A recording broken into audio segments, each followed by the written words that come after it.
PSG, quelles alternatives à Donnarumma? La place de numéro 1 du gardien italien serait sur la sellette, selon le journal L'Équipe, parce que le staff et Luis Enrique souhaiteraient voir arriver un gardien qui soit meilleur avec les pieds, qui fasse progresser son équipe avec son jeu au pied et ses prises de risque. Et ce n'est pas le profil du gardien italien qui est en difficulté sur cet aspect du jeu. Et il y a un nouvel entraîneur des gardiens, Borja Alvarez, qui est arrivé pour faire progresser les gardiens dans ce sens. Quelles seraient les alternatives du PSG sur ce poste? Tout d'abord, on peut regarder sur les pointures du poste. On a Ter Stegen, on a Onana, on a Mike Maignan. Cependant, Paris n'a pas les liquidités pour mettre autant d'argent sur un gardien. 60 millions sur ces gardiens, c'est un peu trop pour le Paris Saint-Germain. Ils doivent attendre en tout cas le départ de Keylor Navas qui serait souhaité par la hiérarchie parisienne. Ensuite, on regarde les gardiens libres. Et cette fois-ci, on se tourne vers De Gea, Lloris, Handanovic. Et malheureusement, ils ne remplissent pas les conditions d'un jeu au pied chatoyant comme le souhaiterait Luis Enrique. De Gea a été mis sur le banc et hors de la sélection espagnole par Luis Enrique. Hugo Lloris, on sait qu'il n'est pas bon au pied. Et enfin, Handanovic, il est peut-être un peu vieux pour le poste. Ensuite, on peut se tourner vers d'autres gardiens qui sont peut-être en fin de contrat et qui seraient beaucoup plus intéressants. On peut penser tout d'abord à Yann Sommer. En effet, avec le Bayern Munich, le retour de Nubel et le retour à la compétition de Neuer, ça serait peut-être un bon move pour avoir un gardien d'expérience et un gardien qui a plutôt un bon jeu au pied. Ça pourrait être quelque chose pour le Paris Saint-Germain, même si on a vu les limites de Yann Sommer en Ligue des Champions, en tout cas l'an passé avec le Bayern. De l'autre côté, on pourrait se tourner vers Kepa. Pourquoi? Parce que Chelsea souhaiterait peut-être s'en débarrasser, mais avec l'arrivée de Pochettino, on ne sait pas encore ce que va faire le club londonien et il cherche donc du coup un autre numéro 1. Donc à voir pourquoi pas pour Kepa qui était vraiment apprécié par Luis Enrique qui l'a emmené à la Coupe du Monde. Et ensuite, on a également deux autres compatriotes et cette fois-ci, je pense que ça serait les meilleurs profils. On a tout d'abord David Raya de Brentford. Brentford a recruté Flecken et David Raya devait aller à Tottenham. Cependant, Brentford demandait beaucoup trop, 47 millions d'euros pour son gardien.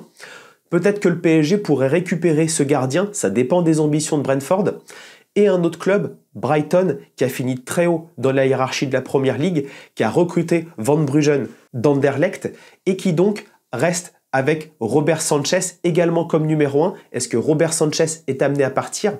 C'est à voir. Je pense que ces trois gardiens espagnols pourraient être super intéressants pour le PSG. On peut également se tourner vers les gardiens allemands. Finalement, Kevin Trapp serait également un profil à regarder. Cependant, je ne pense pas qu'un retour du gardien allemand serait souhaitable pour lui comme pour le club dans la capitale. Ou encore regarder vers les gardiens espoirs qui ont fait sensation lors de l'Euro Espoir. On peut penser à Mamardashvili qui est de Valence. On peut pencher à Arnaud Tenas du Barcelone ou encore à Trafford qui a remporté l'Euro avec les Anglais. Enfin, la dernière piste, ça mène à la Ligue 1.